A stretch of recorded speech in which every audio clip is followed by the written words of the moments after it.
podcast, it's critical plus.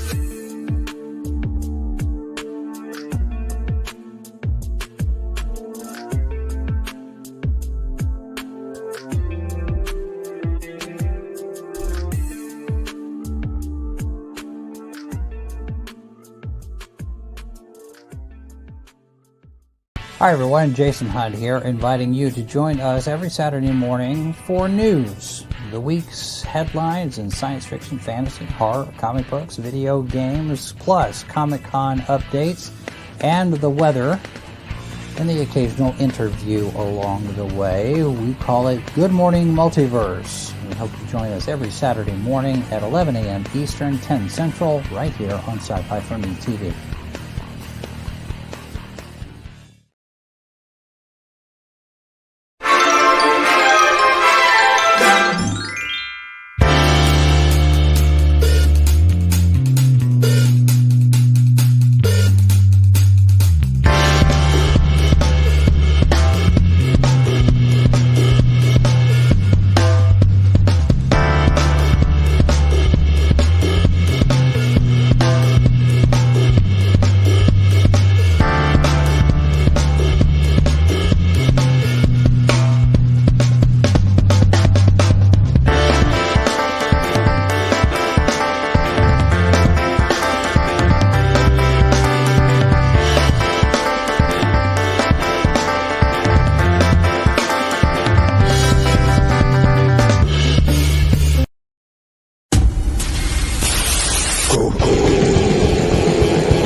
And good evening, ladies and gentlemen. I am RJ Carter, reporting to you live from the podcast offices of criticalblast.com, where all the news of Major City is here to be presented to you.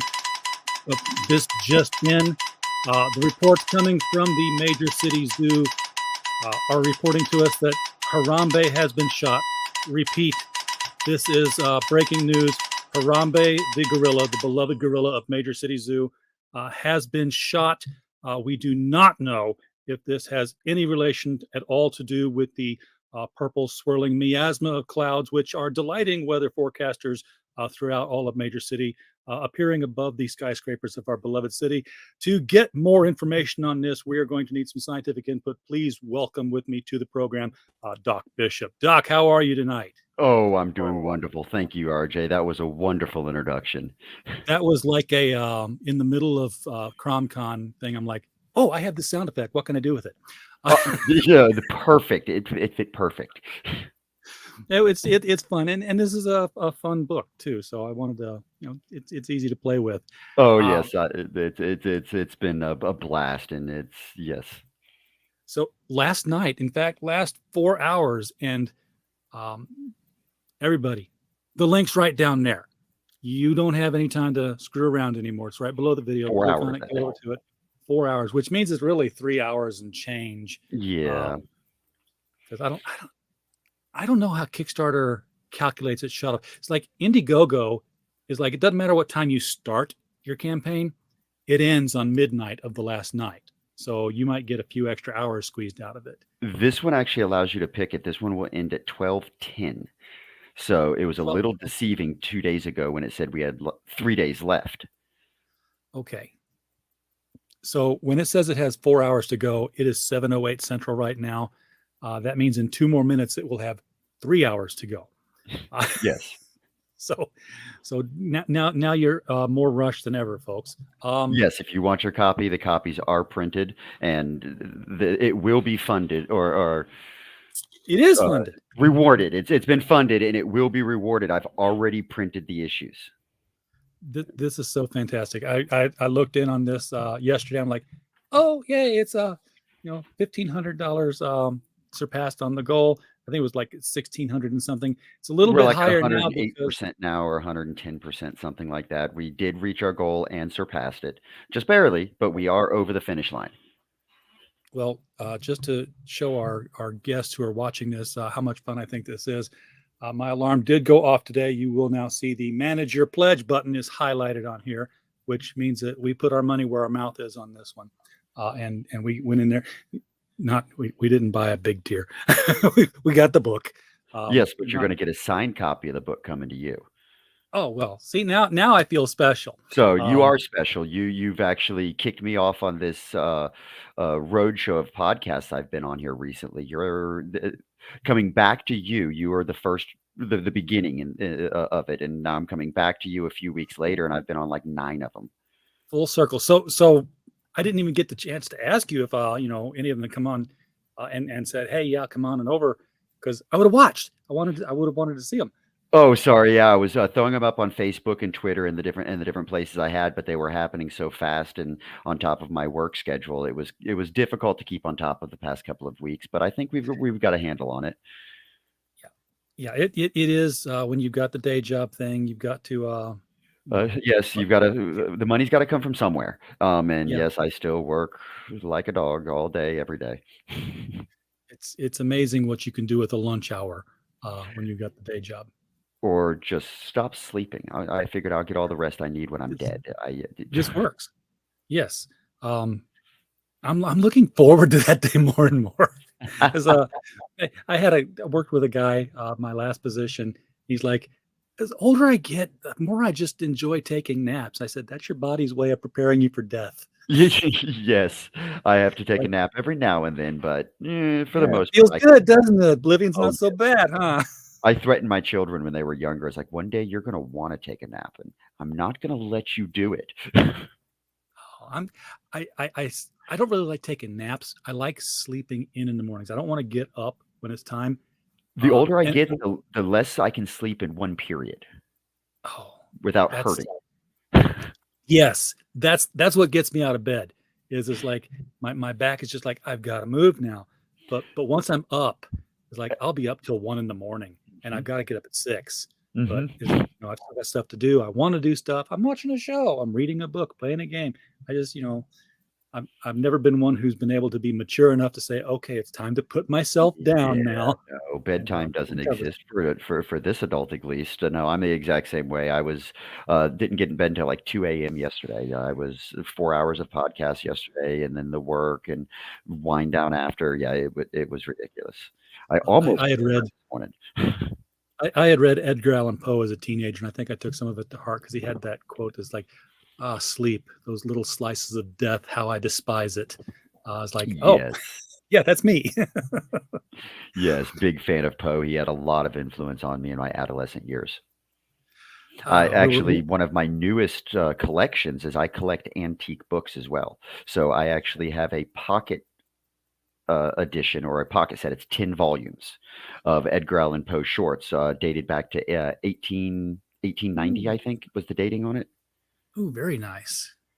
So that's the prize of my collection at the moment. Yeah, I've always wanted to get an 1880 something first edition Macmillan and Sons of Alice in Wonderland. But that would be nice. I'm actually looking for a Bible pre-1610. and it's difficult. I've got one. I've got like 4 Bibles on my library shelf, all packed up.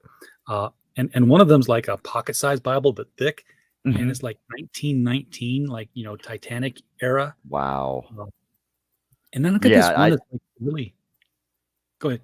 No, I was just I have a thing for the antique books, the older books. I got a gift from my mother-in-law a few years ago, and it was the Good Husband's Handbook, and it went through in detail on how to pick up a date in a horse and carriage and the proper etiquette on how to do it.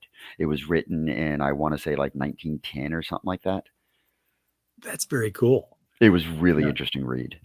Etiquette has changed so much. I mean, we're always ladies first is the phrase that comes to mind. You open the door, and it's like didn't used to be that way. It was the men would go in first, not out of rudeness, but because hey, it's You terra don't, incognita. We yeah, don't you know don't know what's in what's on there, the other side. so we'll make sure it's safe, and then you can come in. Chivalry is not dead. It just might be taking a small nap. Speaking of naps. Yeah, absolutely.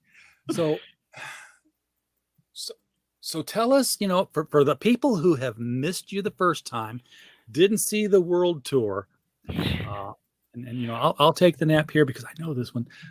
Tell us about what is going on in First World. I gave a little bit of away with that little impromptu news broadcast. Oh, But you set me up perfect for First World. So currently in First World, we are taking a deep dive into the Harambe effect. Okay, so the Harambe effect is what that big swirling purple clouds are, which is a time split or a reality split from our current reality that we know it. So when Harambe the gorilla died in 2016, the world just kind of went to shit, and we're going to go along with it, and we're going to make fun of each and everything we can from that moment forward. But we have to accentuate the beginning and the kickoff point to set up the universe of First World. So First World is if you've ever wondered why or how the world has gone crazy, well, let us be the first to welcome you to First World. First World is a land where nothing makes sense. Feelings trump facts. Men are women. Children are sterilized. Politicians have converged with every aspect of society. And, well, bugs are for dinner. Unfortunately, the longer you stay, the less it makes sense. And to cope with it, we've created a parody. Welcome to First World is does one of our anybody log lines. is anybody rich on cryptocurrency? Uh, Because Not at the moment. No, no. I've stayed away from cryptocurrency, and I'm kind of glad at this moment I did. yeah, because that's been the latest weird thing is like oh yeah we a few $billion disappeared. We don't know where. Yeah, where It's did it go? I don't know. If I kept my checkbook like that, the IRS would be crawling up me with a microscope. oh well yeah, but what was this? Somebody put it out there pretty brilliantly. Is like if I'm off $100 in my checkbook, it's my problem. Um, if the bank is if I owe the bank $100, it's my problem. If I owe the bank $100 million, it's the bank's problem. And if I owe the bank $8 billion, I'll be trotted around the world on a media tour. You know, So yeah, it's absolutely. strange days indeed. So let me ask you this, because you set out to satire stuff. Did you ever run into a situation, or maybe in future volumes as you're writing, because this isn't ongoing right now, where you parodied something, and then after you've done it, you sit down, you having dinner, you kick back, you watch the news, and there it is. It just became a real thing. Not yet. But I do like to go ahead and run the joke that, what's the difference between a conspiracy theory and news? About 3 About months. 6 months, 3 Yeah. months. It's getting a shorter time period on that, and that's about the same issue. We just got started on the whole parody thing, and we are going to go so outlandish with it. If any of this happens to become more than just parody, I am going to be even more shocked than I am now with the ability to keep the entire world inside for almost 2 years. I'm waiting. I'm just waiting for the Illuminati to break into broadcast. Like, okay, we can't take it anymore. Here, this is Yeah, what's let me going just on. Just tell us. Let me just set you straight. we're broadcasting to you live from Atlantis right now. Oh, since we did speak last, I did go ahead and get an update on one of our characters. Do you remember me talking about the Papa Time and his retardus? Yes, the retardus. I could not forget the retardus. Okay, I don't have a picture of the retardus that has been finalized yet, but I do have a updated version of Papa Time that we are going to go with, and we have the testing of the retardus that I'm going to go ahead and send you over in an email real quick, All right. along with the first 5 pages of line art for issue number 2. We are currently 15 pages into issue 2 completed. So let's give a little teaser while I'm on here, if you don't mind, just to show people how Yes. serious we are of continuing this. Would love to do this. Okay, so people, what he's saying here is crowdfunding ends tonight, but the book's already done. So once Kickstarter has sent you the money for the thing, you're packaging and you're mailing. You've got the stuff.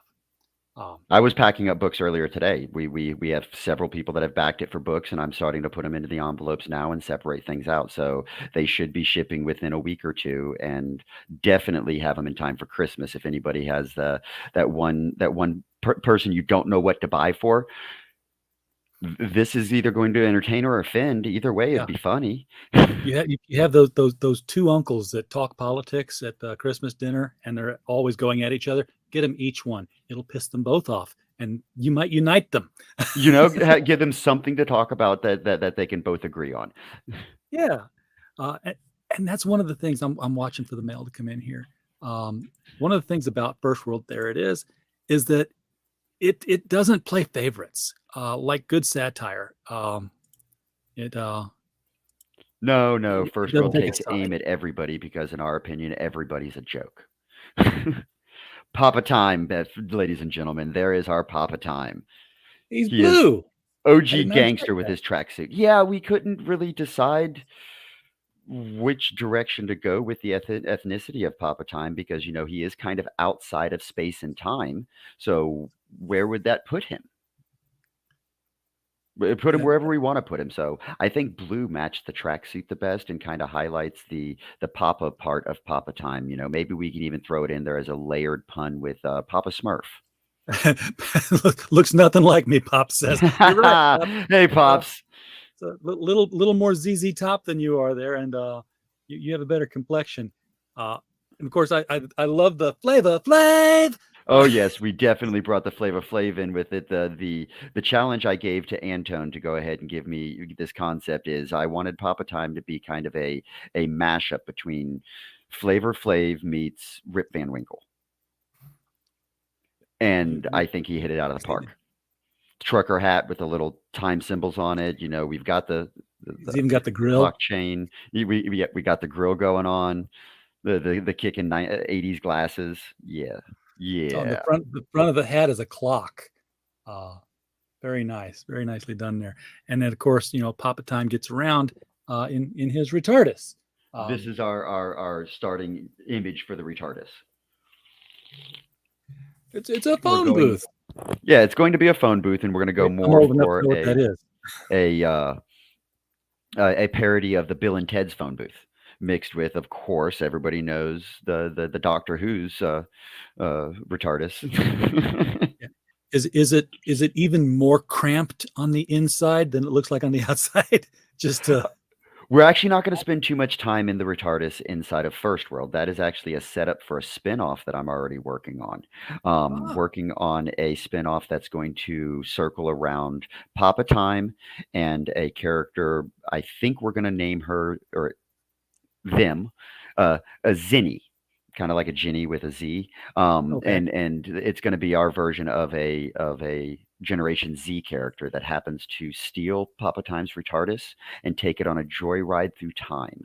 They might be the ones responsible for the Challenger exploding in the late 80s. They might be the ones responsible for the plane crashes of 9/11. They might. It'll give us the ability to You're not use going for the white stuff here, are you? It's a lighthearted look at tragedy. If we're gonna do it, we might as well do it well. It's easy to make fun of the cheap stuff. It's making fun of the deep stuff and the things that people try to forget. There's no reason to forget about the tragedies and the mistakes we've made. No, not at all, because you'll just repeat them otherwise. Oh, exactly. History does have a tendency to repeat itself. I had a high school teacher, Mr. John Elms. If you're out there, good on you, sir. And he had us write an oral report that we all had to deliver on first week on why we love history. And he stopped and said, or if you're daring, why we hate history. And of course, I couldn't resist that challenge. So I wrote a thesis that was, why I hate studying history. And I went through, Hitler's invading of Russia in the wintertime, and took it back to Napoleon's invading of Russia in the wintertime. I had a few other examples. The reason I hate studying history is because all we learn from history is that nobody learns from history, so why bother? And I got an A. Well, that and also perspective is history was written by the winners. So it would be a fascinating read to read it from the losing side if there was anybody left during that. Oh, come to Arkansas elementary schools and read about the War of Northern Aggression. They'll be happy to teach you. Happy to share that with you. Yes, it's a thing down here. Now I got the PDF downloaded, and I got that's going to open in this window, so I've got to move it, which is cool. This is going to be the introduction into First World issue 2. So First World issue 1 is going to set everybody up for the world and what they're going to be. It's gonna lead you into the pool very gently, in my opinion, on the satire that we're going and how far we're going to end up going with First World, and set the stage that this is a parallel fractured reality of current day politics, and we are using some of the very most blatant name conventions you can think of. So Harambe is killed not in the Cincinnati Zoo, but was killed in the major city zoo, which is a sequel. And then of course we have Auntie Samantha, we have Above Average Joe, the naming, or Papa Time, Mama Nat. The naming conventions are going to be parodied just in themselves. I just realized how much Auntie Samantha sounds like anti-Semitic. Oh, I'm going to be watching for that. So First World in issue 2 is going to go so much further than we went in issue 1. Issue 1's only like a 24-page book. Issue 2 has 36 pages of art. And on this first page, we have a lovely family taking a joyride. If you would scroll back up at the top for me, please. Yeah, we're going to Amuseland. Going to Amuseland out of Rocktown into Major City 2. Not to be confused with Major City, because it happens to be another city that's major. Yes. So it's Major City 2, and they're going to lead one of their conceits of the show of the series is generic naming. Oh yes, it's the naming conventions I'm having actually a whole lot of fun with. So as our family gets into Major City 2, they're going to go visit their favorite amusement park, which is Amuseland. First panel to your left is the introduction of Mr. Mouseman. Mr. Mouseman runs an empire that has financial ties into Hollywood, which is a character all of his own, by the way. And he also has Hollywood is a physical character. Yes, that's going to be hilarious. I have him wrote down, but nothing more than just a concept blurb. But we introduce Mouseman here with his mouse tower eerily overlooking the town of Major City 2 and side of his Amuseland. As his phone rings, which this was a creative choice from my artist and Osiris. Osiris chose the Play School style phone, which I was dying laughing when I saw this phone in the storyboarding. So as Mr. Mouseman gets them on speakerphone and begins to chit chat on speakerphone with his goons, we will call them, that just happened to be at the Rocktown City Hall. They're at the Rocktown City Hall where the other family just left. So they are talking to the Rocktown mayor because he's having a horrible, horrible problem with the water supply in Rocktown. Not Flint. There are all kinds of rocks, by the way, folks. Randy There could be Zimmerman. Flint This rocks. might be There your could rock be. town. So in Rocktown, they're having all sorts of problems with the water supply. So Mr. Mouseman is going to be so generous as to supply an unlimited supply of water to Rocktown, and he's going to let the mayor take all the credit for it. Nothing could possibly go wrong, I wouldn't No. think. Oh boy. But here's his henchman. This is Mr. Mouse. Mr. Mouseman. Okay, so do they have names? They don't have names. They're just going to be little throwaway characters, or they're Mr. Mouseman's little henchmen, or his goon squad, we'll call them. They just kind of come along and sing a song. We kind of are parodying the Pulp Fiction, the Yes. Samuel L. Jackson and John Travolta Pulp Fiction is kind of what we were trying to shoot for in that one. And we did go a little bit further. This is just the draft of the first 5 pages. So when and if you all decide to buy issue 2, you will be pleasantly surprised. We are cleaning up quite a bit of it and making some layered changes to add to this. You would be a fool not to.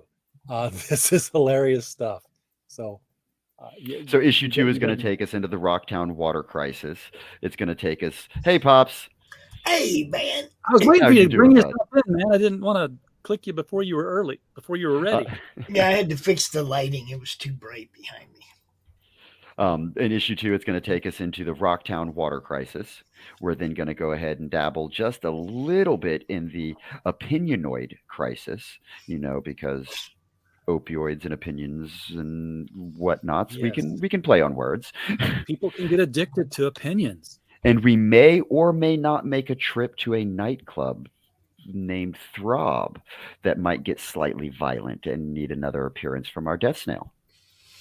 Oh, that Snail. snail's getting around. Yeah. So yes, we're going deep. Nobody is out of our radar. Nobody is outside of the scope to be made fun of. All of us are Following. guilty of to be made fun of. This guy's following in the path of South Park, and he's not going to cut nobody any slack. No. South Park gave me pause that this is feasible, and there is an audience for it, and I happen to be part of that audience. So why not help perpetuate? Well, they're trying to crush that audience, but we're here. We're all still here. Yeah, we're just going to go to a different medium. South Park's got the whole stop animation thing, and I'm going to play with comic books for the time being. And it's your Hint, comic that you're making, which means that if somebody gets mad, they can call your boss, which you answer the phone and you say, "Hello." Yeah. Hold on, let me put you on hold. Let me get the boss. Yeah, what do you need? HR. We got HR on the phone. HR. It's just F you on a loop recording. Well, the wonderful part about it is we live in this beautiful country of America where we have a set laws and we have a thing called the Bill of Rights. So under lots and lots of research, the First Amendment right that we have as Americans is our freedom of speech. Yep. The freedom of speech, freedom of the press, and freedom of the religion. But back to the freedom of speech is completely covered under a lot of different precedences. Yes. Sits on my desk. Satire and parody. Sometimes I have to. I leave it on my desk because sometimes I have to remind people what it says. Yes. But a lot of people forget satire and parody is covered under free speech. So Absolutely. It's fair game. Look, I wouldn't so much worry about the government coming after you, but it's not Karen, necessarily the government I would be worried about, but it's Karen Mr. Mouseman has big lawyers. Come you- on, look at the goons he can hire. Yes. This is my thing. You might be offended, but that doesn't mean it's offensive. You do not have the Absolutely. right not to be See, offended. everybody has a different idea of what offensive is. So you can't categorize it. You see what I'm No, saying? it's individual for everyone. Yeah. And, it is your First Amendment right to be offended. Now shut up and sit down. Yes. You do not have the right to not be offended. It's not written that Now, way. for those of you who did not back this book, you're running out of time. I got mine.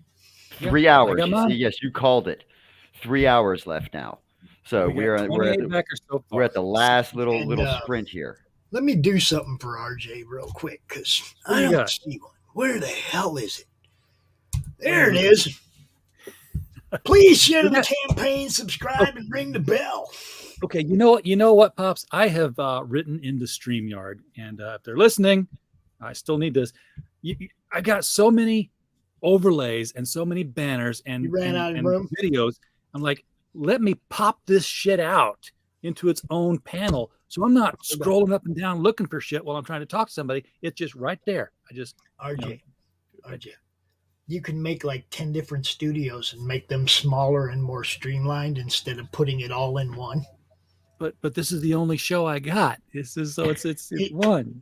Well, I mean, I'm just saying, I got like 20 something shows and we're splitting them all up between 10 studios.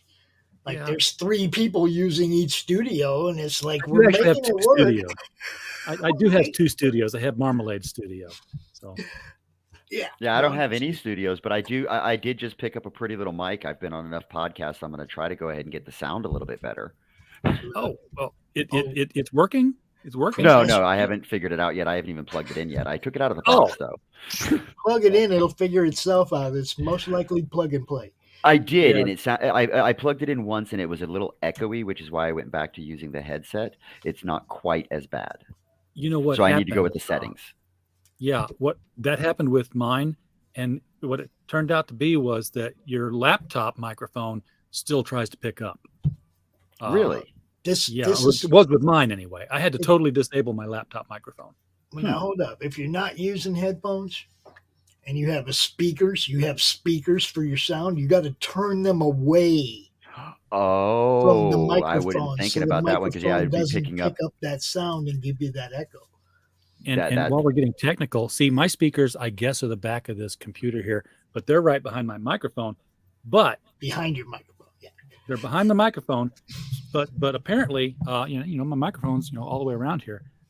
But I had to get scientific. I had to actually read what these little symbols were that looked like figure eights and eggs with bites out of them and everything. I was like, what the hell does this mean? So there's a setting where it's like, hey, if I'm anywhere around the microphone, I'm going to pick up. Directional. Then the one with the little egg and the bite out of it that says, oh, where that bite is, we ain't listening this direction. Yeah. We're only listening this direction. So I'm like, oh. So I turn that on and I talk here and I'm fine. But the stuff coming in at the back of it, it doesn't hear. Right on. So you don't get the feedback and the reverb. Yeah, I just need to get some time to sit down and play with it. And one of these weekends, I will actually have time to do it. And that is all it takes is just messing around. You figure it out real quick. If somebody like me can figure it out, anybody can. Yeah, I'm the same way, man. I'm not a hardware guy. I'm a software guy. I write the stuff that I want to happen. I figured that shit out without reading it. Oh no. It was because we always have the background noise. I mean, we got the washing machine, the dryer right there, the dogs. There's always something. So I had to figure out how to just pick up the sound in this corner of the room. Because there's always other shit going on down here. So let's talk a little bit about the next campaign because I think this was your first campaign, right? My very first campaign, yeah. So I don't have a lot of confidence instilled in people that don't know me or anybody that's just looking at this with the trepidation that some people look at the Kickstarters and Indiegogo campaigns with that have never been funded before and have never actually sent the rewards out. I've heard that is a big scare that a lot of people have told me on some social media streams. Sure. If they don't know you, they're like, I'll wait and see if he gets funded. He's funded. Yep, already funded. Get in there a while ago, actually. This weekend is, I think we hit on Sunday. So we came real close to the very end before we funded. That's cutting it close. But lessons learned from this one for next campaigns. Absolutely. I've learned a lot of lessons on this one, and I'm thinking Indiegogo I might need to give a shot at for my next campaign and see what that platform has to offer. You could actually go right to it from this one and get an Indiegogo going for issue 1. I think I'm going to go ahead and take a pause through the holidays with Christmas Okay. right around the corner and New Year's coming up and things like that. I feel that's a bad time to try to throw anything out there, and I don't want to say it, but that might even have something to do with the barely making it over the finish line that we did with this. We did fun, but I was honestly hoping for more than what we were able to bring in. Well, one of the things I noticed, and I noticed this watching it as an outsider, because I had sent the link to somebody else who was running a show. Amanda B was doing her comics that need pushed, that need help funding, and you weren't funded at the time yet. And I sent you the link to her video, and I was watching it through their eyes, and I was like, oh yeah, I see that. Fortunately, I've talked to the guy, so I'm in the chat saying, but this, it's this and that. But the trailer, it's a great looking trailer. It's got good music. It's good scene transition. Doesn't tell you what it's about. Mm-mm. It doesn't. No, I've been learning a lot about that as well. I actually got into slight animation myself. So what I'm going to probably start working on in all of the spare time that I have is I want to take issue 1 and I want to convert it into a motion comic to be able to let people introduce them to FirstWorld and kind of understand what FirstWorld is and where we're starting off from. Because issue 1 will set the entire world for you, and any of the other issues you can at least know where all of this stemmed from. You're going to convert the whole thing? All of issue 1 into a motion comic, yeah. I think I might split it up into 5-page increments so that I can fit it onto TikTok and things like that to see if I can't get a few more followers. Yeah, that's a brilliant idea. You're going to need voice actors. Yes, I'm going to need voice actors. I bought a new mic in anticipation of doing one of the voices myself. I'm down. Well, yep. Papa Times right there. I'm down. I love getting involved in all that, every aspect of what's going on anymore. I want to be part of it. So, yes, I'm down. So also, if you don't mind, if I can throw it out while we're here, we also might be looking for a new colorist. We may or may not be running into an issue doing the coloring of issue number 2. So if anybody would like to go ahead and drop me an email or get a hold of me, let me take a look at what you're doing. We might be in the market for a new colorist. I will. I know some colorists, and Pop, you know some colorists. So get the email chains going out tonight and letting them know where Doc's at. I don't do that. I just drop it in the madness. Hey, I know somebody needs a colorist, and then people that respond, I send them to Doc. There you go. There you go. Yeah, I'm in the same boat. I need a colorist.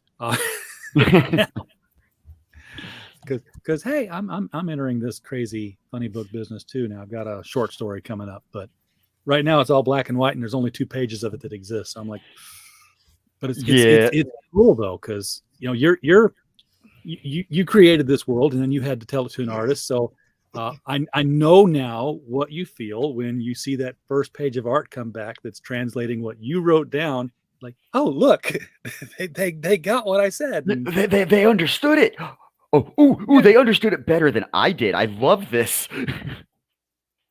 I have a lot of fun with the script reads when we get together as a crew and we try to read the script together, because everybody's inputting the little inputs here and there, and I have a lot of fun with that. I work very well in groups.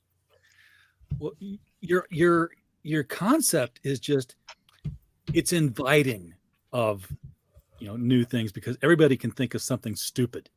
Well, some people do it inherently and they don't realize it, but yeah. Exactly. FirstWorld is a stupid magnet. Yeah. Wizards' first rule: people are stupid. It's kind of resemblance to what Terry Pratchett's Discworld. Yeah. It had a little bit of influence from that as well. I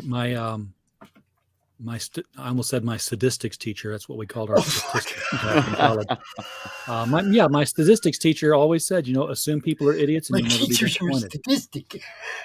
Yeah.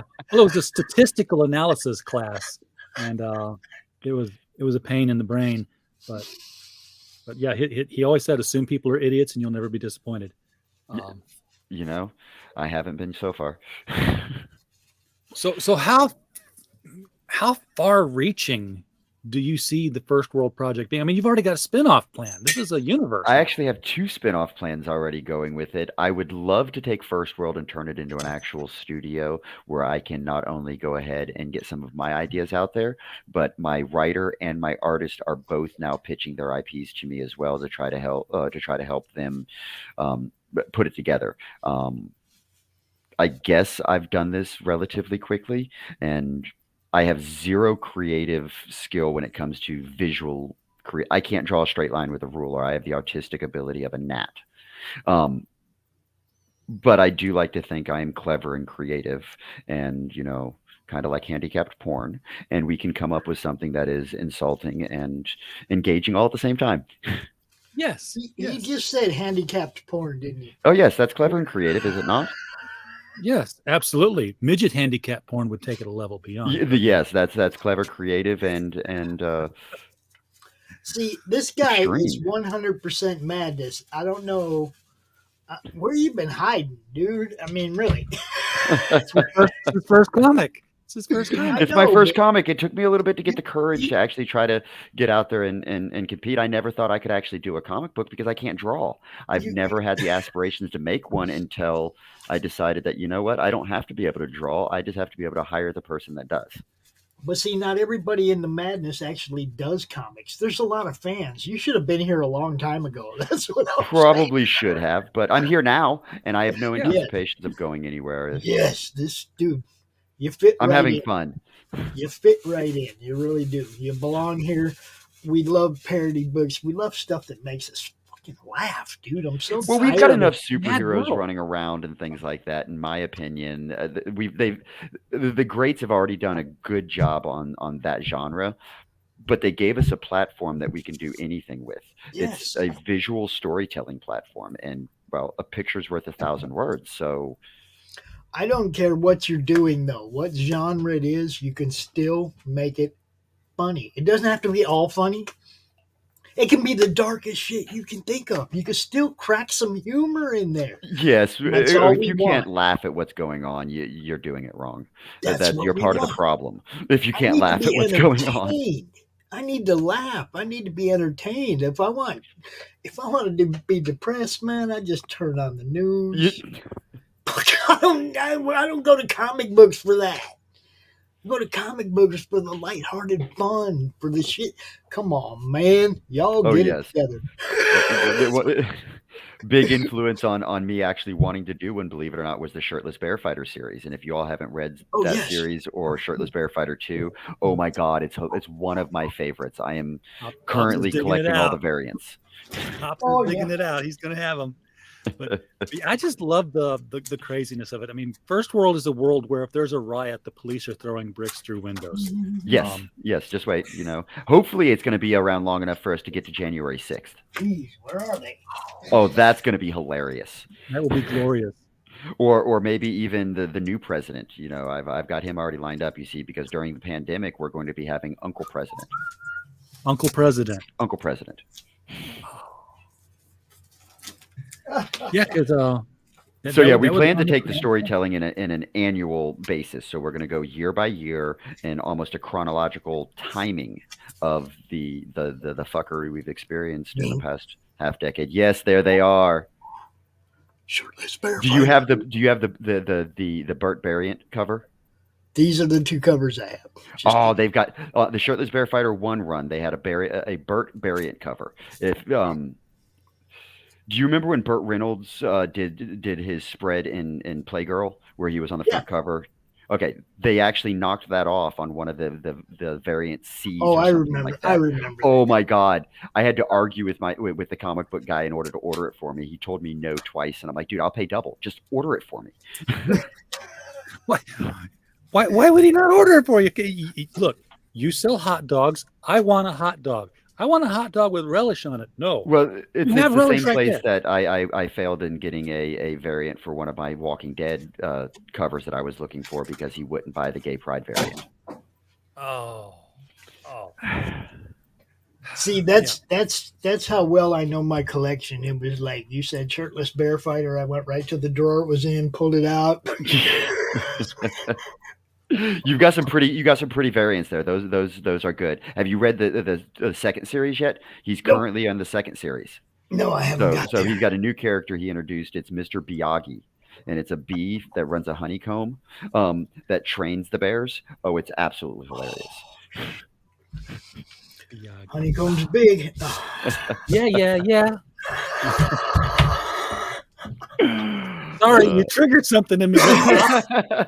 No, man. Rich and an Doc automatic do that to reflex. me all the time. I don't know if you've ever seen Doc's show, Doc Blalock, or Rich's show, but they sing. Doc put that in his stupid intro on his show. The honeycomb song, dude, it's horrible. I can't get away from it now. He could Stop have, biting. Hey, Mike. Yeah, when everybody's done here, pop over to the mic stand. Get your nightly dose of niche news in comics, manga, anime, and professional wrestling, as well as this day in niche history. Yeah, I don't know what. I'm at a loss because we covered so much of this last time you were on. I mean, we went well over the hour that we were allotted. Oh yeah, I think we almost doubled that hour we were allotted. We were close to 2 hours, I think, if I remember right on that one. And it was just because there was so much to learn about this world, and what I want to know more about is where to go. Did we go through the character concepts last time? We Yeah, went through Mama some of them. Mama Nada and Mama Nat, and here, let me go ahead and send you an email with a bunch of character concepts, and we can just go through introducing characters, and that should go ahead and give people plenty of a idea of the first world fuckery. I like Mama Nat. She's my favorite. Pops, did you see Mr. Mouseman here, Pops?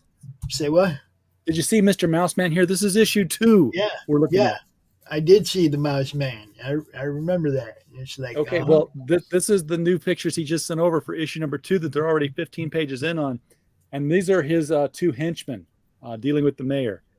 Now, is his name Licky Louse? No, it's Mr. Mouseman. That's remember, everything's Don't worry generic. about me. I'm just taking a shot at that other mouse. Leave me alone. And I think that's all of them. Giving them a minute to upload, and I'll be shooting you over that email, and we'll go through that. But Pops, did you see the Mouseman's goons that are threatening the mayor there? Yes. I love it. Look. You remember I backed this when I looked at it the first time, right? Oh yes. The first time. 13. Okay. I actually already have your cover signed and put into a box. And one of the things I'm going to do right now is try to forget everything I know about it so that when it gets here, it's fresh. Like I just pulled it off the shelf of my LCS. You see what I'm saying? This is one of the problems with crowdfunding and advanced knowledge and all that is I have to try to forget it all so then I can read the book when I get it. Yeah, because you've seen it all. I've been talking a lot about the world as a whole, but I don't think I've given too much away about how issue 1 is wrote, because everybody knows the monkey dies. Yeah, but how do you tell a whole story about the monkey dying and setting up the world is the intriguing part. So it's layers. I am a big fan of readability and layers and rereading. Yeah, that's why I'm a fan of Mike Barron, because everything he has, you have to peel it apart to get to the heart of it. It's got layers. I love it. Yes.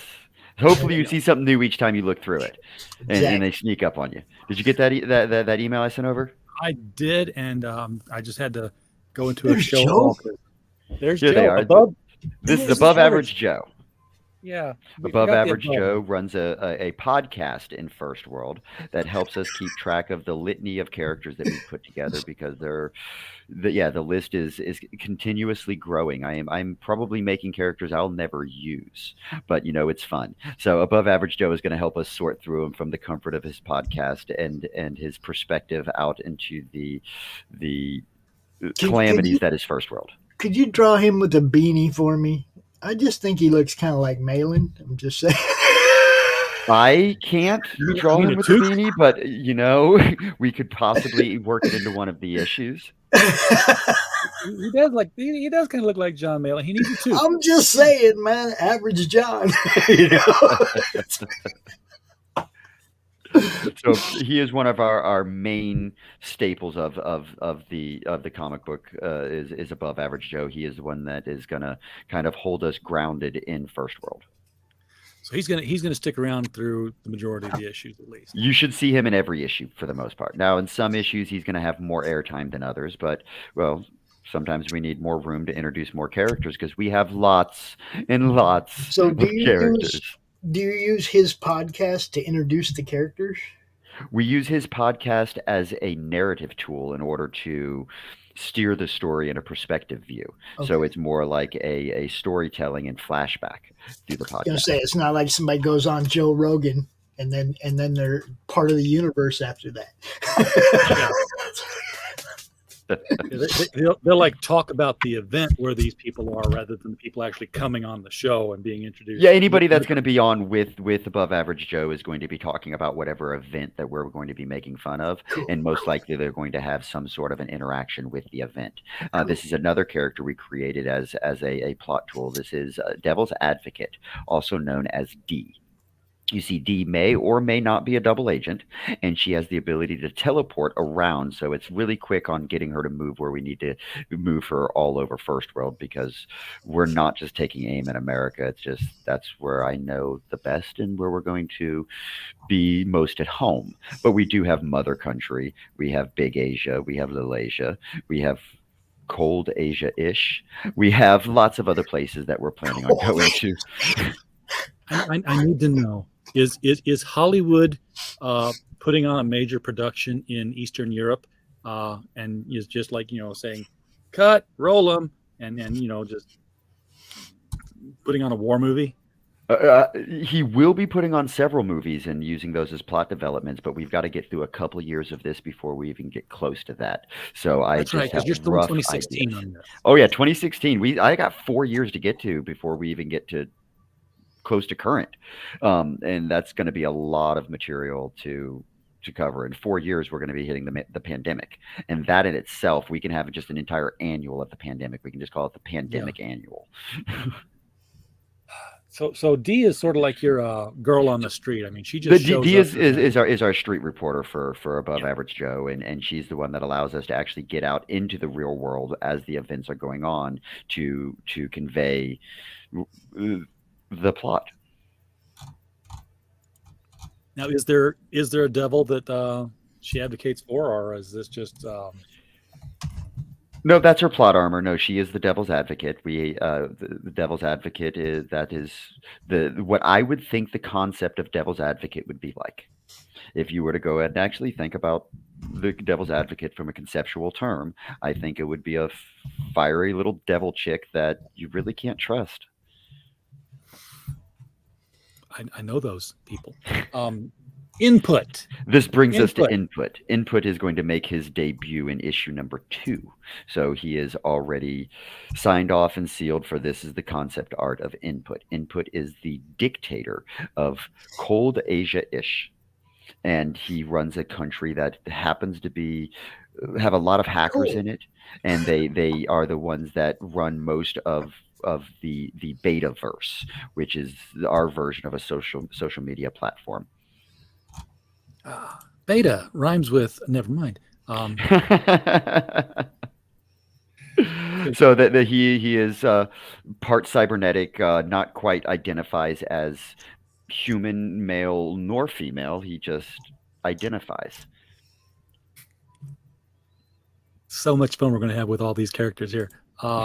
Anti-Sam. Anti-Sam, one of my favorites, one of the creators of FirstWorld. Anti-Sam is one of my first jokes that turned into FirstWorld. And this is my interpretation of what my Uncle Sam that I fought for in the U.S. Navy has turned into. This is America as we know it, in my opinion. Yeah. So Anti-Sam did used to be Uncle Sam before she. Oh yeah, right before the surgery. She is absolutely a pre-op transsexual of Uncle Sam. So the whiskers keep trying to come back. They do. That's what I'm And male pattern baldness. It's all there. The hormones have a freakish effect on the body when you start to age. I've heard. If B. Arthur were still alive, you could make a movie. Auntie Samantha is the head or the ruler of the League of Three Letters, which is our villainous group of henchmen that she is able to send wherever they may need be. They also go by terms of IRS, FBI, DEA, Do they glow? COP. No, but they all look alike, and we'll get to some concept art of here in a minute because they even have a difficult time telling each other apart.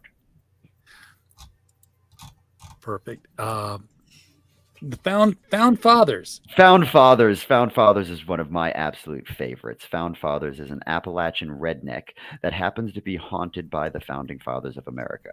So you've got a redneck man that is constantly bombarded. Nobody else can see it, just Found Fathers of the folks of Benjamin Franklin and Thomas Jefferson and George Washington, maybe even a little Thomas Paine's influence.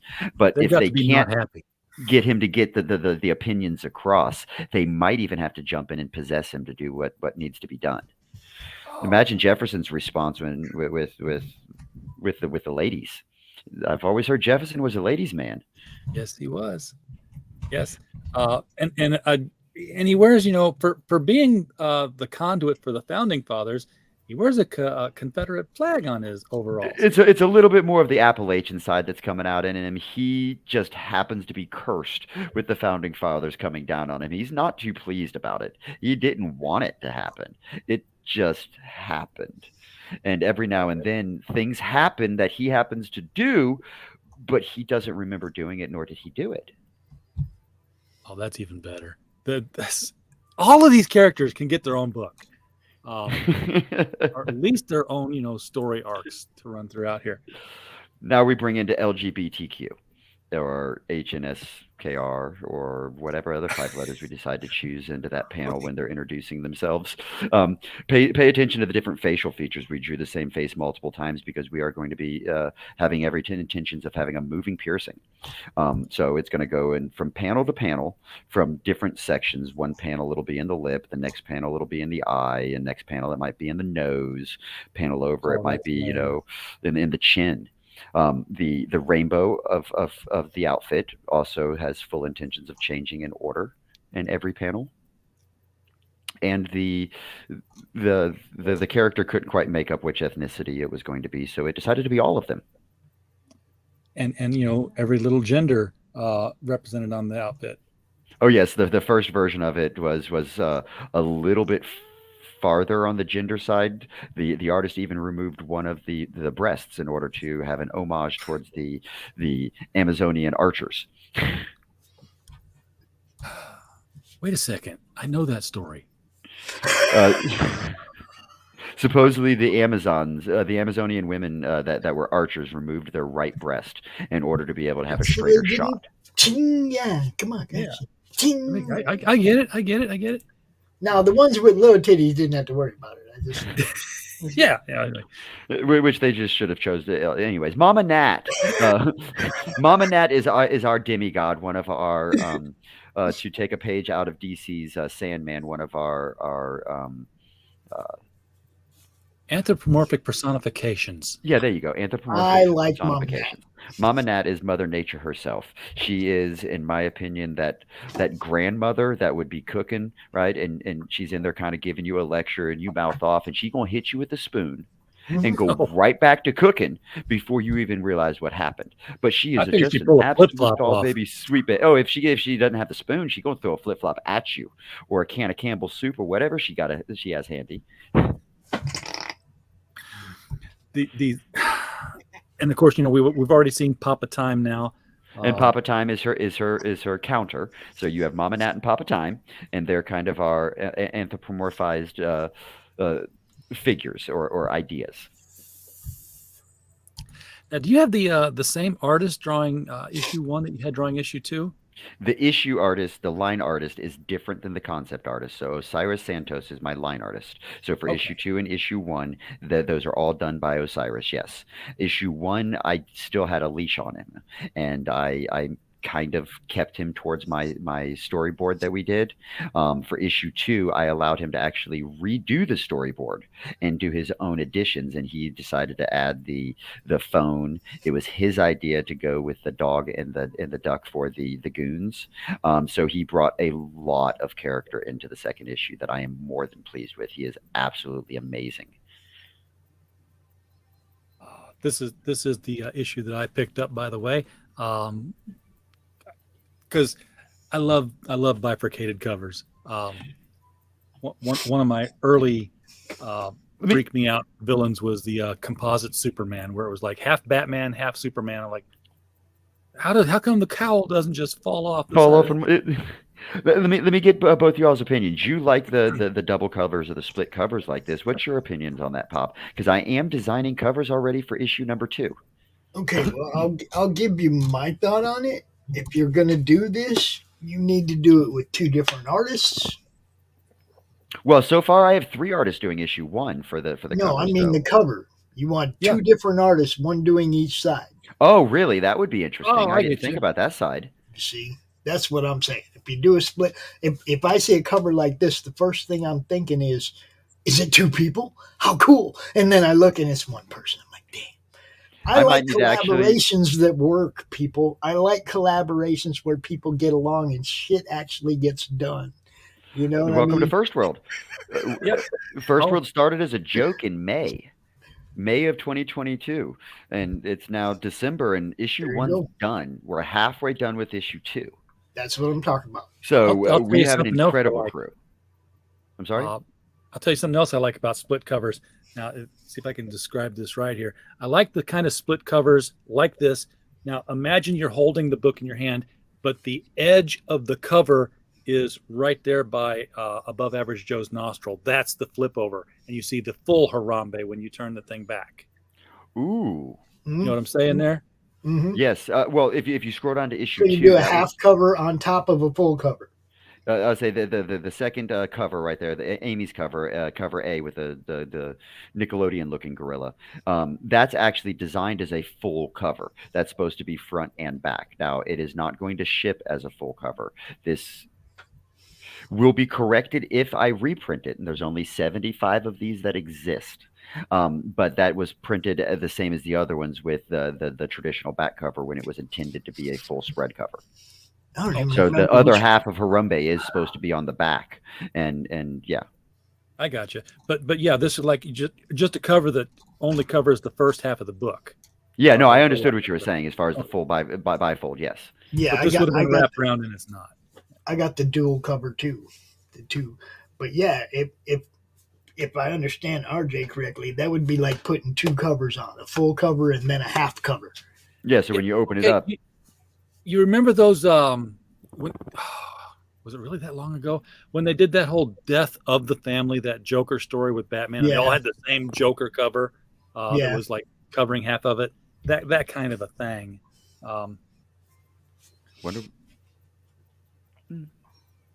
So here we're looking at the opening. This is page 1.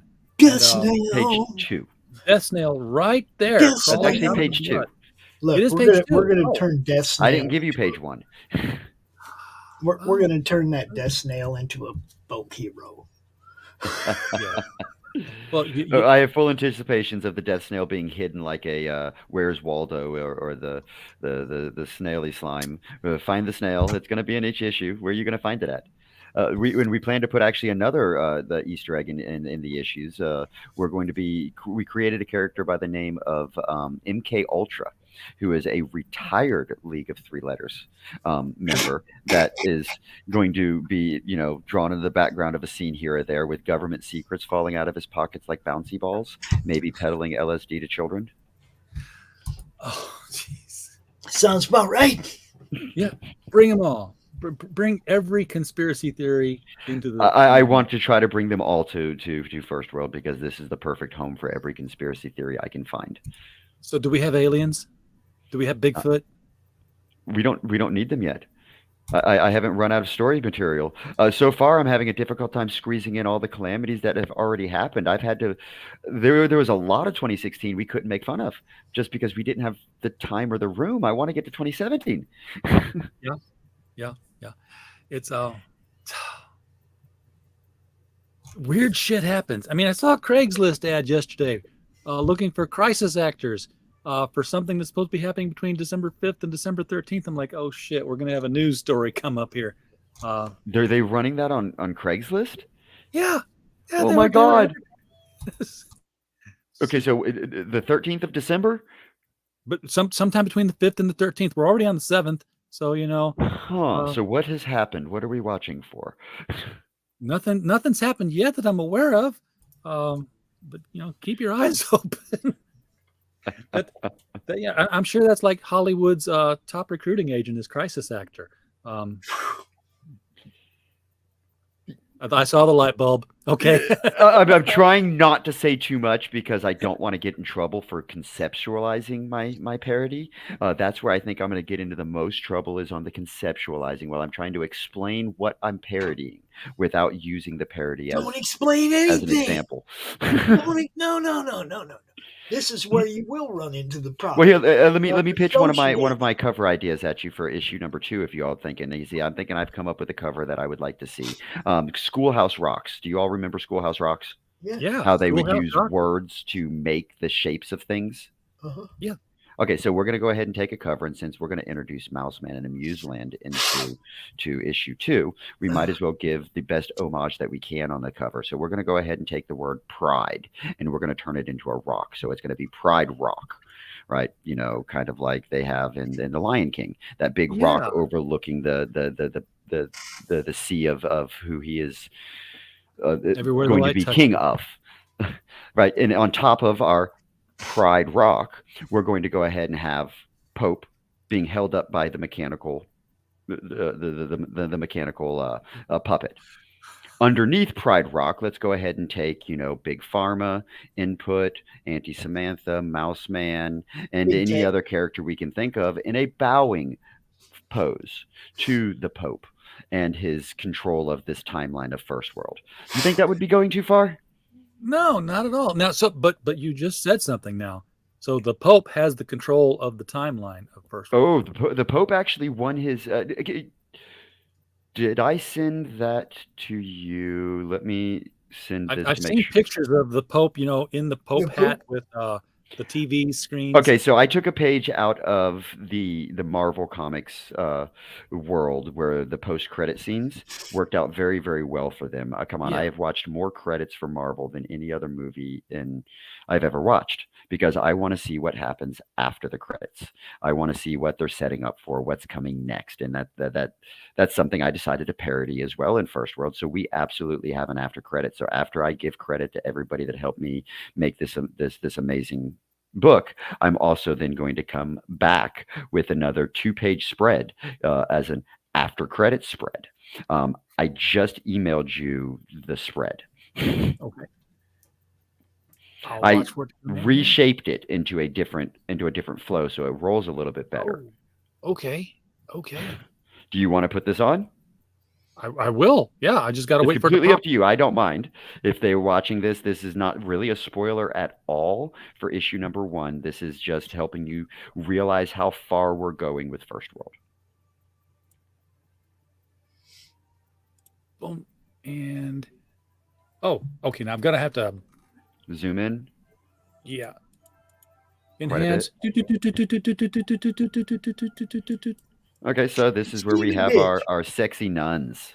Our sexy nuns are making sure that they are taking care of Pope, kind of like you would take care of an 18-wheeler. They're making sure he's all shined and polished, and it's funny that they're doing this to him, and he's mechanical. He's a ventriloquist. Well, they're polishing him up, making sure that all the joints are still moving, nothing's getting in the way. And, well, of course, you notice in the back there the little hand sticking out of the hat with the smoke coming out of it because, well... Oh, my God! Mechanical. The choir boys are not sitting there with their mouth open and singing. No, there are ball gags in the mouths of the choir boys. Hold up. Yeah, and this is not C3POPE, is it?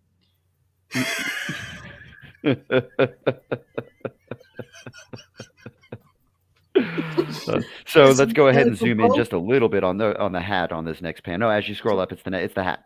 The next panel is the hat. So that zooms in a little bit on the hat, just to kind of let you know where we want your focus to be, is on that little hand sticking out behind the Pope's hat. Yep, right there. Because that's the man behind the curtain.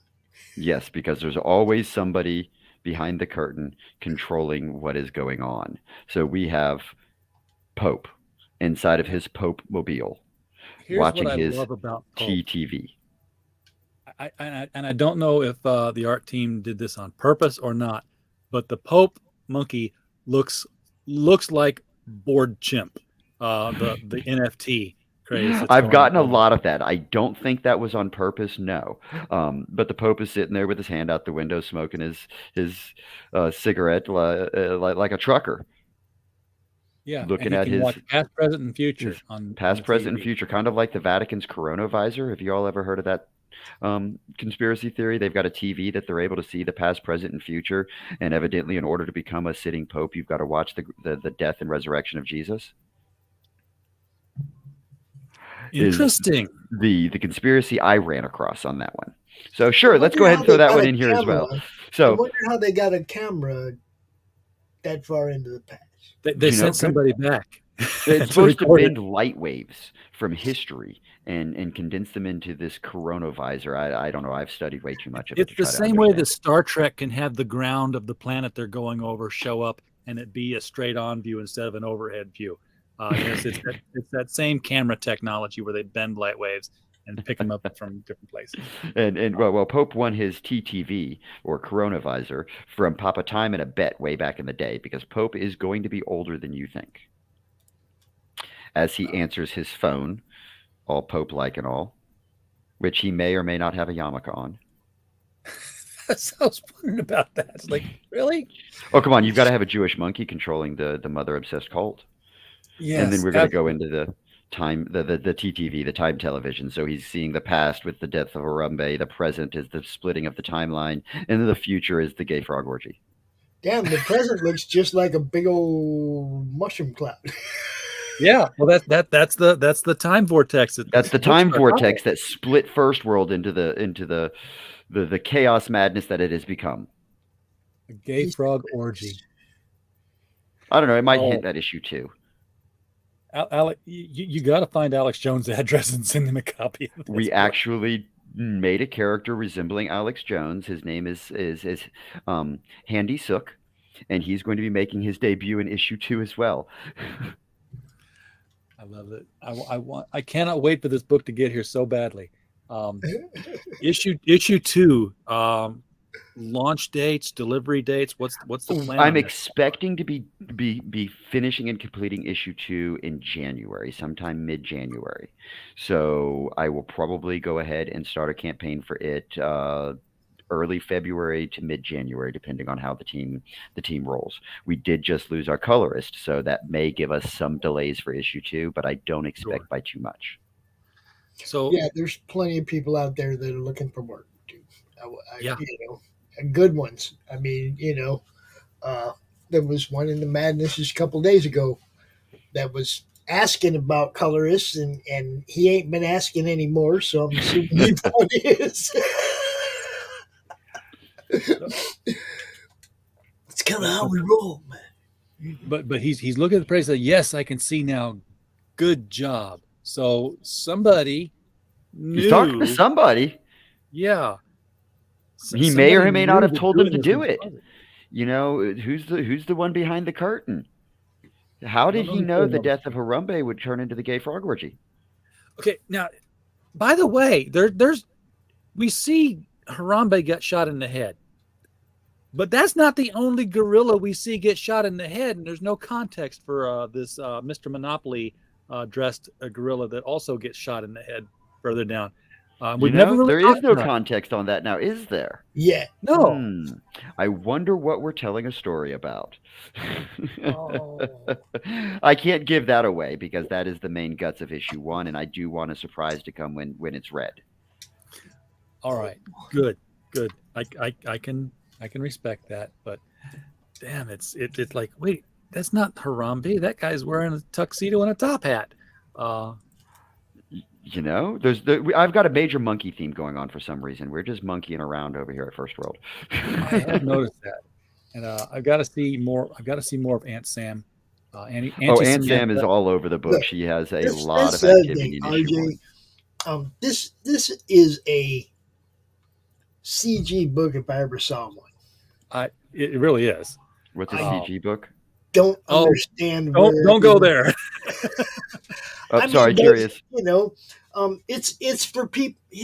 I guess people that lean to the right. Oh, Ethan, gotcha. Yeah. Yeah. There you go. Yes. Those guys. So I had to think for a minute.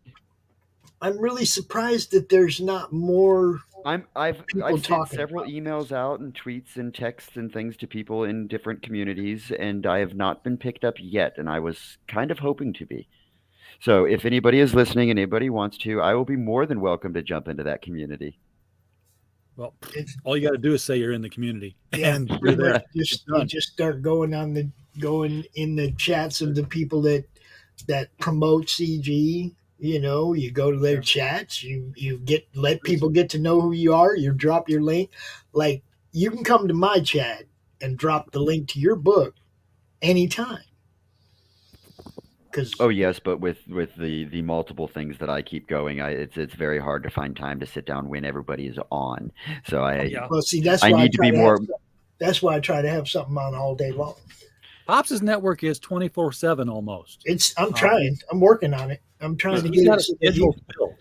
Pretty much something on my network pretty much any time of day. And I'm showing replays at night, so even them people over in the UK can watch it again. And it's not just one YouTube channel. He's got it's all over the place, like a peacock. It's all over there. Well, I'm gonna have to spend some more time on your channels there and dropping in on the chats and saying hi to you. Drop in the chat.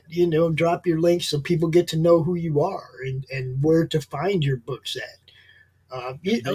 Mike just dropped over here and he said, "Hey, everybody, this is where my YouTube channel is." Yep. You see what I'm saying? There you go. That's what I'm talking about. You go in the chat, you tell everybody, this is where I'm at. And like my channel, I give everybody a wrench. So you can just come in and do it. But with other people, that don't have a wrench yet, all they got to do is ask me. Some channels won't give you a wrench, but there's other people in the chat that will take your link and they will share it. You see what I'm saying? You just got to get known. Nobody joins CG. I jump in this show. You're pushed into it. You just kind of get thrown into it. You're pushed into it by people who hate you. Pretty much. And I was actually kind of planning on a little bit more of the hate for the book than what I've actually gotten. I've been accepted quite graciously into most of the places I've tossed it. I've even been put on the shelves in some of my local comic book stores where I didn't think they would put me on their shelf. And I even was made comic of the week the week I was on with you, right before Thanksgiving. I was put on for the comic of the week in a specific comic shop here in local where I am. It is okay. No, that the Dorkening has a show going on our channel right now. Those are the guys, Woody, that we're merging with. We're building the Roku channel with. We're taking their 50 shows and our 26 shows or 30 shows, whatever we got, and we're putting it all together on a Roku network. So I'm not really competing with those guys. I mean, RJ's part of what we're doing. We're all, you're assimilating them. Yeah, it's like I'm just making sure that they got another avenue to be seen. Just like I'm going to your channel right now. Am I being overridden now by the next hour? No, they're coming in. No, they're coming in from a different place. If you guys were both in my StreamYard, you wouldn't be able to go to my YouTube. Oh, you have 2 live shows on your YouTube channel right now. I've had 3 live shows going on my YouTube channel at once before. I didn't know YouTube would let you do that. That's amazing. Just by experimenting and doing, just trying. You never know unless you try. Yeah, look. Sometimes I'm going to 10 different places. Like failure's the best lesson. The Baron Earls show tonight and the Ask Chuck Dixon show, I send them over to the Dorkening network, so they go to 2 destinations over there, and then I set them up for 8 more on my channel. Yep. And then you bring them on and do the replays on mine. I log in. I'm like, What the hell is it? Oh, Pops wants to put a show out here. Yeah, and I'll go because I am like partnered up with RJ. I can go into his and just download whatever. If there was something live on our show already on our network already, I'll download RJ's show, play it later in the evening, Right just on. to make sure that he gets on our network too. You know, I mean, like I said, for me, it's just figuring out as many ways to get as many eyes on what everybody's doing as I possibly freaking can. I mean, Have you seen the what is it called? Whatnot and what's going on over there? I know about it. Didn't we talk to that guy, RJ? Who was it? I go on so many shows. What are we talking about? Whatnot? Whatnot is kind of like a Twitch meets eBay. So people will get on and live stream and then sell comic books and things like that straight right then and there. It's like QVC. Kind of, yeah. Yeah, it's exactly what it is. They show, the link to their eBay. They'll show it. They'll talk about it. They'll be like, get it, auction. Feeding the auction. Oh, you know what? If okay, this doesn't work. Instead of just putting it up there and letting people find it, they're going out and making sure people find it by talking about it live. So this is what I'm envisioning. Well, they're inviting artists on to do variant covers live right then and there. Now they're just drawing the covers; they're not drawing the whole books. But they're, I've heard like they're taking the Ninja Turtles cover and substituting the turtles with other iconic characters. Oh, that'd be cool. And then just selling prints. Yeah. I know that Indiegogo, the video that is at the top, can be basically an embed of the YouTube video. Kickstarter takes the video and uploads it, makes it part of the page. I know because I had to download the video and rip it out of the page and then upload it here to run it. But Pops, imagine this. Imagine that Kickstarter let your video be an Indiegogo or be a YouTube video. Now imagine that on a closeout night, you replace that video with the live stream video. That would be cool. In your Kickstarter live streaming and pointing to the little Jerry Lewis telethon prompter as it's going up in dollars. Maybe you should maybe suggest that to your buddy Luke over there for that, and let him have some kind of a new thing, something different from everybody else. You might have hit on something right there, so pass that on to your boy. I'll do that. Everybody else, shut up! Don't say nothing to Kickstarter or Indiegogo. This RJ's shit. That's a great idea. That's a good one. Yeah, it's kicking off. Yeah, it would be. I think it'd be cool. Right there. Yeah, the closeout run. Yeah, and it wouldn't be that hard. All he'd have to do is code the feed in. Yeah, exactly. Yeah, just embed it. Yeah.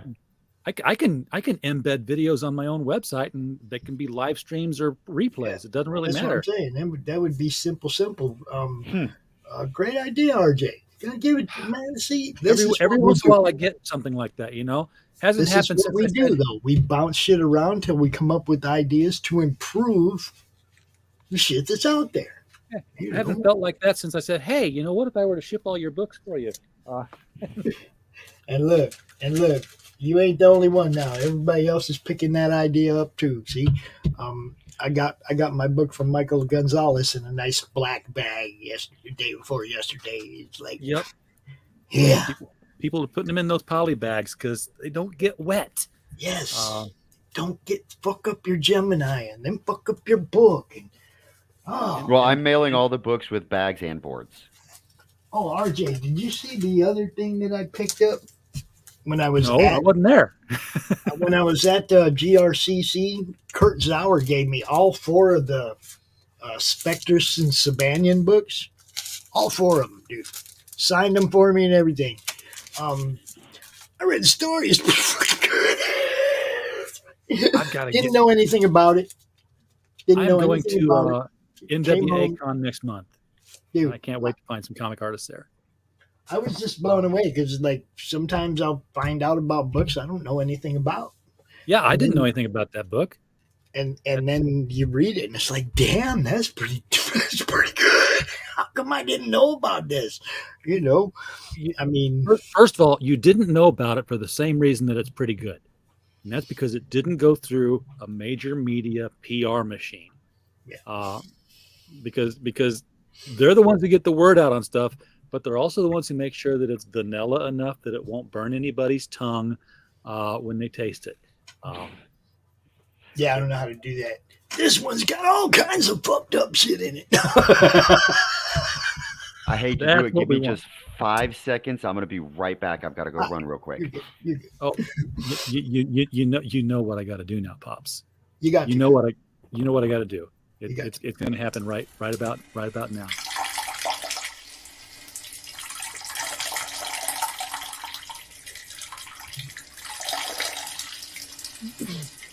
That sounds like a prostate problem to me.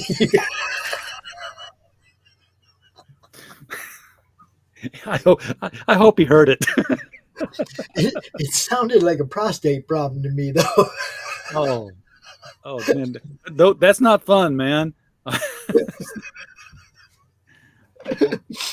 Fortunately, I don't seem to have that problem. I'm 55 years old, and I just had my physical, and I did the blood work last week, and I came in, and the doctor sat down and says, "Well, you want a copy of your blood work results?" I'm like, "Well, if I'm gonna live, I don't need to see it, and if I'm gonna die, I probably shouldn't read it obsessively." He's like, "Yeah, you're fine. You're gonna be with us for a while. Everything's right there, square normal, but yeah, good attitude." Cool.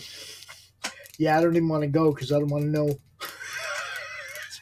I don't even know when I'm going to die. Thanks very much. I mean, it's not like I'm deteriorating or anything, and other than maybe some joints in my hands and stuff, but everything else seems to be working okay, so I'm good. Oh shit, we have dropped to 2 hours to go on this. Man, guys, come on, we need more people sharing this out, yo. Share this link. Share this out to Twitter now. Get this. Come on, make me look like I do something for people when they come on my show, please. Because if everybody comes on and nobody's getting back when they're on my show, I might not have a show much longer. I don't want that. I mean, Pops, you get people back on your show, right? You see numbers go up. You get people back when they come on? Sometimes. Look, this is one of the things I never guarantee. I know. Okay, you can't guarantee it. I can't guarantee. I can push your book from the day I hear about it, at pre-launch to the unboxing, and I can't make people spend money. That's just outside of my, gifts. But I will tell you, I worked my ass off to try to get people to spend money on your books. I spent a lot of time talking about books, sharing and getting involved in what people are doing because I want people to know. Now we're to the point where we're actually spending money to get you guys seen. Okay, so don't hate. We're doing the job that the big two. They got this huge marketing department that puts all their people out there, and all they got to do is put that stupid logo on the cover of any book and it'll sell. That's right. Okay. Doc, did you hear what I did to you when you left? I did. That means he didn't have to go. I didn't want to be upfront about it. I was like, I didn't have to go far. No, yes. I'm on my third cup of coffee for the evening, and I've only had 4 hours of sleep in the past 24 hours. So no, I had to take a quick little minute. We're going to let you go here in just a second, but yeah, Woody picked up on. There's nothing wrong with the joints in your hands, Pops. We know that. He knows. They're fat and well rolled. So they're definitely well rolled. They're not always fat though. Sometimes I have to be frugal. We prefer to be called cheap. Thank you, Pops. Yeah. Yeah. Oh. Okay. But we just noticed that we have 2 hours to go on this, and we're not going to. As much as I would love to, if there was activity, especially, I don't want to keep you for the next 2 hours. I want you to be able to, watch this in complete silence and frustration and neuroticism. It's like what I want to do is go hit some of those other shows that are live and make those people drop your link too. Yes. There you go. Yes. 2 hours to go. 2 hours to go. Final So, push. no, How much traction can we get here at the end? I'd love to see this thing at least break the $2,000 mark, because between you and me and everybody else, we know $2,000 isn't going to cut it. I've been already invested well more than that into it. Yes. Yeah, exactly. Now, where does Divergent come into this? We might have talked about this last time, but I don't know if we did actually. I decided that when we were getting right at the tail end of the production of issue 1, I had to make a decision. Am I going to go ahead and go to print with it now? Because I found a pretty good print place where I could go ahead and print a large volume of them and try to distribute myself.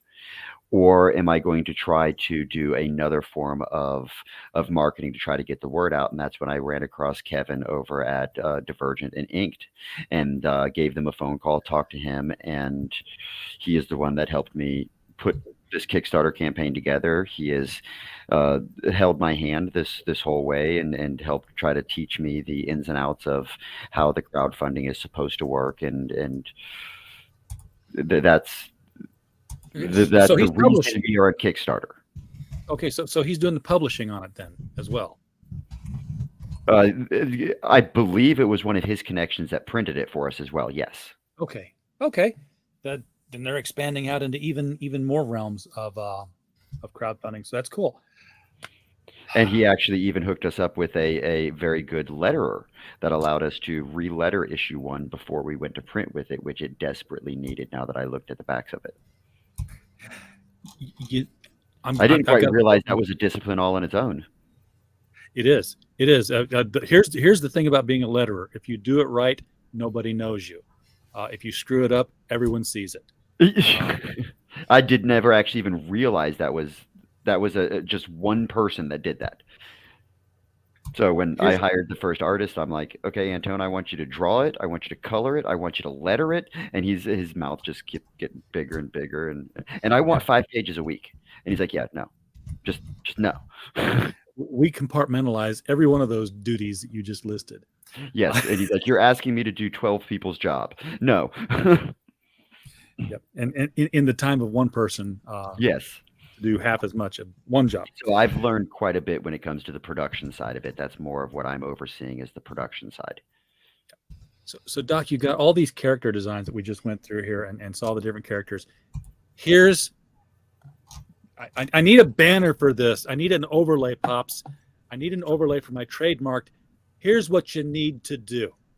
I want to see those characters vinyl cut.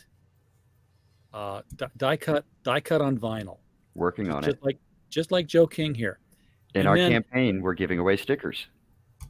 Cool. That are die cut like that of our characters. This is a magnet. What I want to see somebody do sometime. Yeah.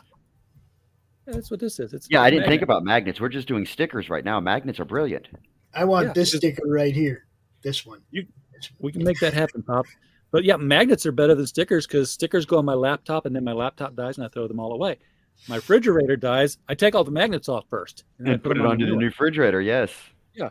But if you did it on just vinyl without the magnet and without the sticker, you're too young, Doc. I know this, but Pops will remember. Pops, when we were kids. Color forms. You remember color forms? Yes, I do. We still make those for the grandkids. Yeah. You lift the lid off the flat little box, and there's this cityscape that's like just generic city and road and street lights and yes, stuff. I know what you're talking about. And it sticks on top, and you can move them, and that is brilliant. Move around, create a scene. People can play FirstWorld. You can have Dead Harambe, lay him down in the middle of the street. You can have Papa Time. RJ, shh! I'm gonna introduce him to Chris later. Don't worry about it. Okay. All right. Okay. We know people who know people. No, we know people who do stuff. Yes. We know people who get stuff done. That's what we, yeah. He's got so many. I'm trying to think of a way to turn it into a game, so that might work. He's got like 5. Chris is the guy to talk to. Yeah, he's developing like 5 different games right now. So. Nice. But if you want to know where to get the magnets done at, I'll send you the link. And that's we'll put you on the queue though. We'll put you on the queue because once he sees this, he's gonna.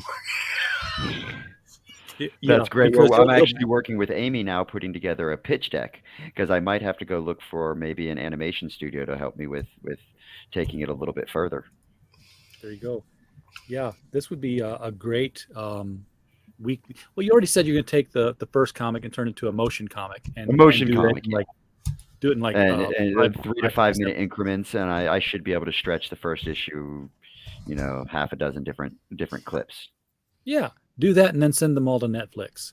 There you go. It would actually be really kind of cool to watch a motion comic on Netflix where it doesn't have all the movement in it, so you still get the depth of the comic book, but with just a little bit of animation or 3D immersion to it. That was some of the original comic book animation that they did. Even though we had, I'm a huge fan of it. I love the motion comics. I will share a link with you later of some stuff I've worked on for other projects I've done that I don't have rights to share publicly. Okay, that we won't show them. I've seen the Watchmen motion comic. Back when the movie came out, they released the comic book as a motion comic. That was interesting. And of course, we all remember the 1965 when Captain America throws his mighty shield, and it was just like these Jack Kirby stills, and then they would like just animate the lips, but nothing else would move. That's more along the lines, but what I'm looking at doing with the first issue, because I might be able to pull that off myself. I've been playing with the different Photoshop programs and all of my art, and I might be able to pull this off. More power and then I to can you, get credit for more than just creating it. Yeah, which means that your check gets bigger. That's how Stan Lee, got bigger checks. He did multiple departmental jobs on a book, so each one was its own check. There you go. On writer and editor, well, the editor makes so much, and the writer makes so much. Yeah, I'm plotter too, by the way. Storyboarder, and yes, layouts were done by me. You know what I wish Stringer would do, Pops?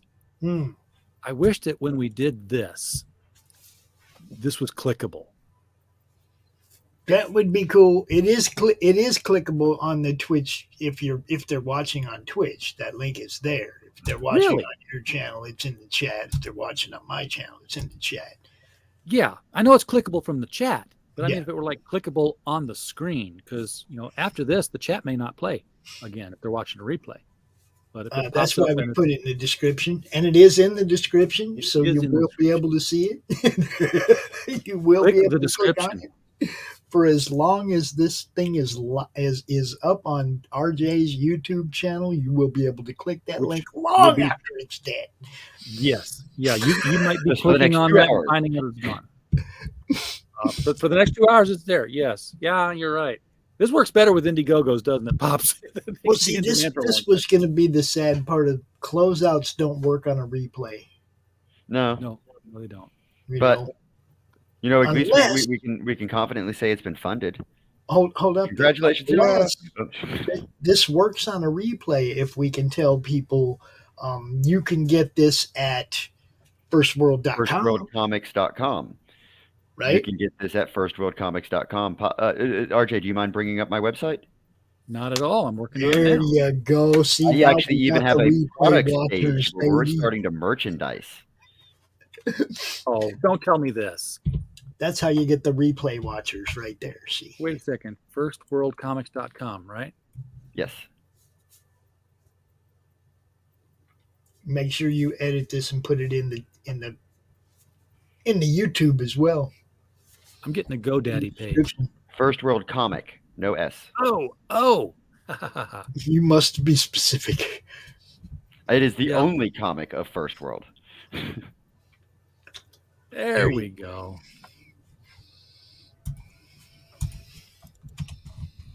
That's the page. That's what we want. So we can go to firstworldcomic.com as well, and you can pick up your own copy there, or you can do.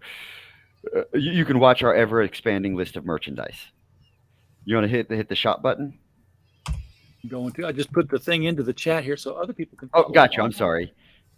And there is the shop products. Can't check out yet. Don't have anything in the cart. Oh my stars and garters! There you go. First World socks. Oh yes, the First World socks have been a big kick. I've got those on their way. They've already shipped according to the last email I got. Poker cards, the hoodie, the pill. You can get Aunt Sam on Oh, a it's a pillow. double-sided pillow. Auntie Sam's on one side. Who's on the other? I believe on the other side is the oh, I don't remember. What did I put on the other side? I click on it, what did it say? We're only seeing the one. Oh wait, there we go. The other side is That's Auntie Sam Sam. with the kid and teasing him with the lollipop. Yeah, sucker. Yep, exactly. Layers. Like I said, layers. Your First World coffee cup with the contradicting black inside. Nice, very cool. More T-shirts here. And I'm sheet. working on other designs that are still in the drafting stages. And then, of course, you can still get the. Oh, now look at this. This was not available on the campaign. It was not. That is the first version of the comic before we started coloring it. So we started promoting the black and white version as just a cheaper version to try to get in on. So is the next book going to be issue number @ ? You know, it might be at Amuseland. Okay, because I noticed you don't have issue 1. You have issue shift 1. It's the capital it's one. shifted up. Yeah, It's the capital one. one. I got you. Capital 1. It can be capital 2, capital 3. Now, I did go ahead and make sure that only made it onto the variant covers. So in the actual campaign, it is a issue 1 for the split cover, which is the main cover. The variant covers are issue capital 1. I did So notice that might that. be a good. Even though it says it here, I do know that it's a 1 on the cover in the campaign. Yeah, I did go ahead and change that. There was a couple of versions as we were going through, so I need to update my website. Thank you for letting me see that. Is the story going to be sequential through? Is this a sequentially read arc, or can anybody pick up? Like, I picked up issue number 3 of FirstWorld. Hey, this is pretty cool. Okay. If you've been here's number alive, 2. if you've been alive for the past couple of decades, you're going to fall right in. You'll be able to understand any of the issues you pick up, even if they're out of order. Absolutely, because we are following a sequential time table. So you don't have to know what happened in one specific year to be able to follow what's happening in another year. So it should be being able to be read out of order very easily is what we're hoping for. All right. So there you go, people. Get the I got to see this Aunt Sam T-shirt. Yes, Aunt Sam wants you to do as you're told. Now her hair is Slightly blue on different. one side. Our concept artist did put that one together, and not our line artist. So we have slight interpretations of the characters done by different artists. I can dig it because blue hair is a thing. Well, and it's Auntie Sam. You have blue in the white, and throw a little bit of red in there for the bow tie. Do as you're told.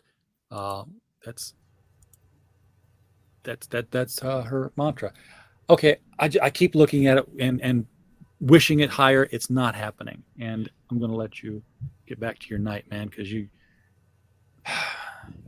could be doing something else. No, I would not rather be doing something else. We are having so much fun here. We are well over time, though. We were supposed to be just an hour, and we're broaching 2 hours now. So just like last time. and you might as well block it off for issue number 2 when you come on. It'll be 2 hours. 2 Yes. hours. And yeah, we got to stop before 2 hours, or I can't use it as a replay. Well, yeah, there you go. Okay, so we got 16 minutes, plenty of time. We'll wrap it up right now then. So, folks, if you had to find your wallet, your credit card, whatever it is that you use, get it out, have it in front of you, go to the Kickstarter link below in the video here, jump on FirstWorld. Guaranteed you are going to find something that's going to offend everyone in your family, and then you'll find something that will offend you. So, but the cool thing is that you'll laugh at all of it. So if you want to follow us, you can find us on the Instagram, the Twitter, the face page, and also firstworldcomic.com. Absolutely. And it's First World Comic all the way through. So no S, firstworldcomic.com. I dropped it in the chat over there. I put it in the description of this show on my channel. But did it not show up in the description on your side? You got to do it on your side, dude. The First World Comic. Yes. Yeah, I added that to the description. So, look, you guys, even when this one's done, you can still go over there and get the product. Yes, directly on the website itself. All right. You bet, Woody. Thanks for watching. Thank you, Woody. Thank you for coming on. Glad that you were able to make the rounds and meet the people who promote comics other than me. I'm so glad I got to meet all of you. All you have been super helpful. I've learned so much. Next time, I think we'll be able to get you a little bit wider reach for number 2. Oh yes, and